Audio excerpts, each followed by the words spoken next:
He hit the scene in 2019, took off big time in 2020. We are expecting big things in the new year for H-Town's Trevor Daniel. He's the first of several spotlights you'll hear on the Cancel 2020 Countdown, and he joins the show today. Yes, sir. What's going on? How's it going? Oh, good, man. It's so great to have you on the show. Congratulations on all the success. Now, I want to ask you, beginning with your Wikipedia bio, because, and maybe I didn't dig deep enough, but it says you were born in some random part of Texas. It piqued my curiosity. Some random part of Texas before getting to H-Town and planting your feet there. So what's the random part of Texas? Yeah, so I guess my parents were like visiting or something, and I was born in Texarkana. Like they were visiting like grandparents or something, Ah, and I happened.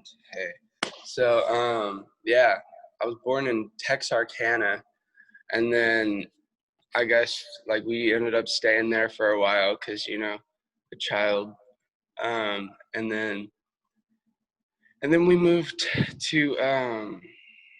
to like Baton Rouge, Louisiana for a few years, and then to Houston, like to just kind of like that was like my thing. Like I ended up like moving around to like in middle school to like Fort Worth and stuff a little bit, but Houston is like where I've spent the majority of my entire life. So Houston. personally, I like random part of Texas better than Texarkana, Texas. So maybe we should Yeah, just rename it. exactly why I've never I've never said it. So we're all about in this countdown. We are all about looking forward to what's happening in 2021. Now you've had a ton of success with the album Nicotine, Loving the H-Town drop during the song. What is on tap for the coming year for Trevor Daniel?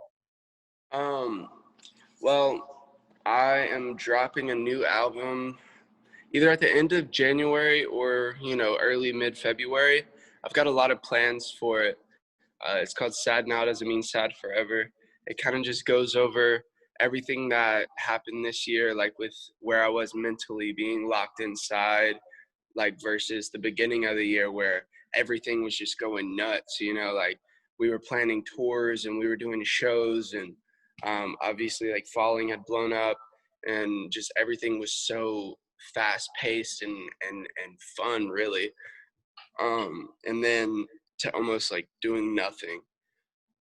And then it kind of covers like, you know, just like some hard things I've dealt with this year and also like some good things, so it's a very like roller coaster ride type of situation. But then it ties off, at the end with like something, uh, really personal, just to kind of put the bow on Sad Now Doesn't Mean Sad Forever. And just kind of explaining how like I'm trying or like how I was dealing with or coping and like trying to move on or move through these things to you know just keep going in life and everything. So I want to ask you because you made your way back to Houston from LA, and you are in a as we talk via Zoom right now in a huge mansion type compound. What is the first like big purchase? Well, I guess what is the second? Because I imagine the house is like the first major big purchase. Right. What's the big thing that you're going to buy for your house? For my house, well, I got to get furniture. There's nothing in here right now. I literally moved in yesterday. Um, so I just got to get furniture, but in the game room, like there's like a game room upstairs. I want to put like like the pool table and everything, but I want to get actual arcade games as well. Like I want to get one of those sit down race games that you see in like Dave and Buster's or whatever, and Yeah. then like one of the stand up ones that have like a bunch of games loaded in. And then I said like once I get my next platinum record, I'm gonna get like an actual Dance Dance Revolution up there. So that'll be pretty sick. But I think those are gonna be like the main things. But outside of just the other furniture and everything. Like the TVs came with the house, so you TVs know. are coming with houses now? Well, I mean, I just had them throw it in there, and like they did it. So, Nice. um, yeah, I just need it. Really, I just need to buy a bed because like we slept in the like theater room because it has no windows. It's really black in there, and like it's just like you can't see anything at night, so, which is perfect. And during the day too, because I really just woke up at like 2 something today. Um, versus all the windows letting like tons of light in at my old spot in LA, just constantly bright. I feel like I haven't slept for real in like a year after sleeping last night. I feel rejuvenated. So, Nice.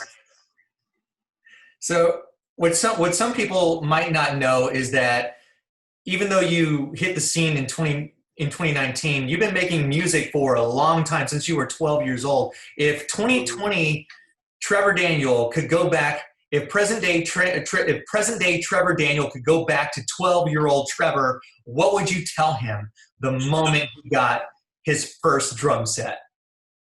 oh man, probably like, um,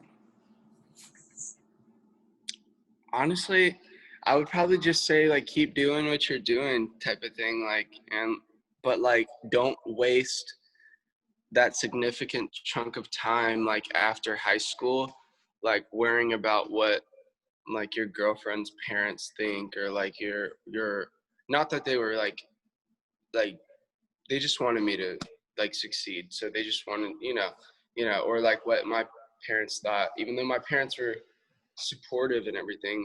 They've always been really supportive. I was just always worried that they weren't really supporting my music, even though they were super supportive. Like I just was worried that maybe they wanted me to do something else, so I would like enroll in college, go for a week, and then bounce the rest of the semester. I did that like 3 semesters, so I feel like I wasted like a decent amount of time that I could have just been focusing strictly on music. And that's pretty much the only thing I would say to change, because everything else like led me to be where I'm at now. And I wouldn't really want to mess the butterfly effect thing up. So um, really just like not to really care what people thought, especially in high school. Everybody thought I was weird or whatever trying to make music. So um, and I was just, you know, I would just be worried about what people thought sometimes. Like, even though I shouldn't have done that, that was probably just a waste of time. That's about it. What's something you tried in 2020 that you want us, and it could be anything, to try in 2021? Um, Honestly, just like, there's a lot of things I tried. Like, I think mostly I've been reading a lot of like, I know this sounds silly, but I've been reading a lot of self-help books and stuff. Just trying to get like a different perspective on how I can like cope with things and react to them. Um, just because I still feel like I have a lot to learn, but I just want to. Whenever I get old, I want to be that old like wise guy that like knows like the right answers to tell the youngins and everything, because there's always like that old dude that just like has all the right answers that you're just like, dang, I wish I could call him up right now and just be like, dude, I need some answers. So I'm trying to be What's the that last guy. book you read? There's this book on leadership. Um, I think no, the last one I read is called The Edge, I believe, by Laura. Let me see. Um, Let me see. Laura. I think it's still in the book thing because we just moved, but it's called The Edge. Basically, it's just talking about how to re set up the way like that a situation you're in, like you can like what's the word kind of reframe it to what you want it to be, because a lot of people on the outside looking in have like their own perspective of it. Yeah. And then like to get the edge, it's like basically you just kind of take what you're given and make the most out of it, is essentially what the book is. and people are going to have their own perspective anyway. You just kind of mold that perspective, not mold other people's perspective, but you just do what you like want it to be, like Mhm. already. You just start doing that already, like even with like the situation you're given.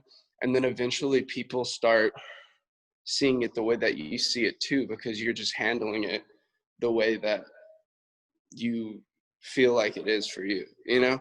Yeah, yeah, Like yeah. I'm obviously I didn't like write the book, so No, uh, that makes a lot of but sense. It's almost like what the Stoics, it's almost like what the Stoics teach, the Roman Stoicism. yeah, yeah, Ryan it's very Holiday writes a lot about that. He's got a book called The Daily Stoic, which is based on a lot of the writings of Epictetus, Socrates, Marcus Aurelius, who coincidentally was emperor of Rome during a 14-year pandemic, and then he eventually died from it. wow. But yeah, and you know, it's funny you mentioned self-help. I actually just got this in the mail right here, How to Think Like a Roman Nice. Emperor, which is I heard the chapter about death, and it got me to order the book on Amazon. But That's dope, dude. just that I'll have to check that. chapter alone was just, I'm like, all right, I'm getting it. Dude, yeah, I'll have to check that out. That looks dope. Yeah, and there's another one, man. If you, it's this guy. His name is. He's a former Navy SEAL. He did, and he doesn't really talk too much about it. It's just more matter of fact. Like, yeah, I did private security for the Iraqi Prime Minister, but Hmm. his name is David Goggins, and Oh yeah, I've heard of him. I watched this YouTube channel called like Think Tank or something, yeah, um, and he was on it. yeah. Yeah, Well, that's one of the best books I've ever read in my entire life, and is by him. It's called Can't Hurt Me. wow. You want to have your mind blown. I mean, the guy is just incredible. And if you watch enough YouTube videos, you kind of get where he's going with it. But I mean, the book is just a whole other level of, Yeah, yeah, it's the just, details and everything. yeah, it's crazy, man. So I want to ask you, the interview here, if you could put four artists or producers or DJs or rappers, any combination, into a musical Mount Rushmore, who would they be? Ooh, well, you know, I've been really, really wanting to, get the Houston squad on some stuff, So of course I'll have to say like myself, because I want to be included. Um, but like Travis Scott, Don Toliver, and I feel like Megan would like be just like perfect to add on top of that. So I feel like four of us, and then we could get like I have um, some of my homies. I feel like Mad Max. Um, you know, we get some of Travis's producers in there, and Just put and everybody on it. we just cook it up, dude. I think that'd be like the perfect mix. Yeah. Um, so yeah, man, it'd What's be a awesome. quote or a mantra that keeps you going? It could be anything. Um, well, the last year it's really been um like I was like doodling in my like poetry book thing, and I wrote like sad now doesn't mean sad forever, because I was like dealing with some stuff, and I was trying to like get through it and just like remind myself of that. And that's what the album's gonna be named, but that's kind of like what my thing has been this year, just to like remind myself that like things change and nothing like stays in the same spot, and like they things evolve, like, and you either kind of get like used to the fact and learn how to deal with it, or situations change and get better, especially if you're working towards like making things better. So I love that. Sad now doesn't mean sad forever.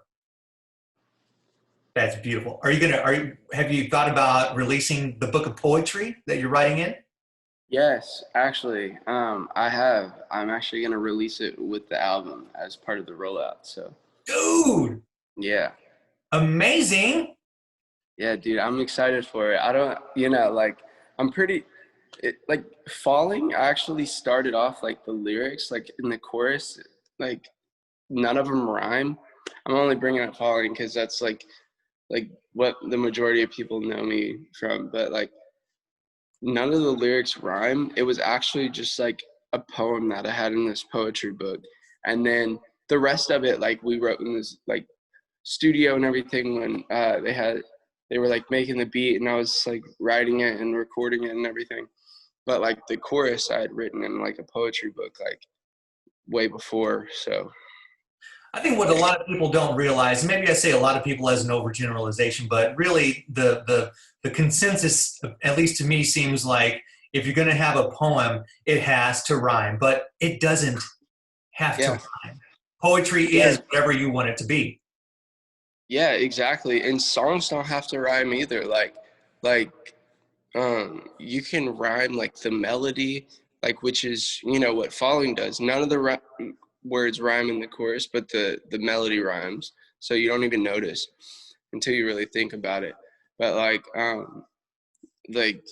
yeah, you don't have to rhyme things. Like you can literally just write exactly what you're thinking, or you can write it out like a text. Like sometimes in verses I'll write things out like a text, like I'm texting someone, and like that's when like the most personal lyrics come out, and like sometimes they don't rhyme, sometimes they do.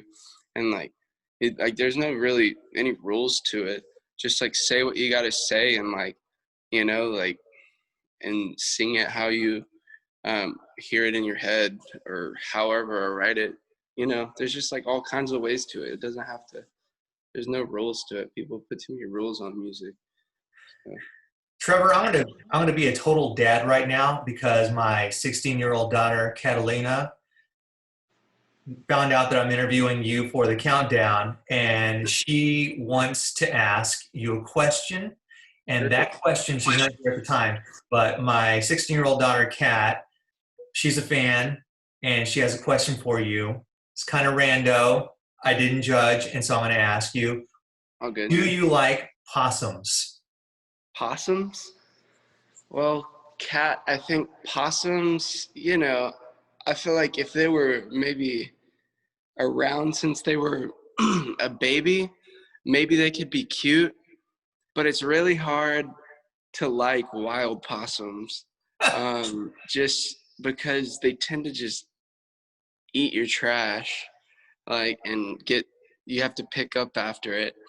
It's not even your pet, but I'm sure it could be pretty cute if it was like tamed and from a baby, you know, maybe.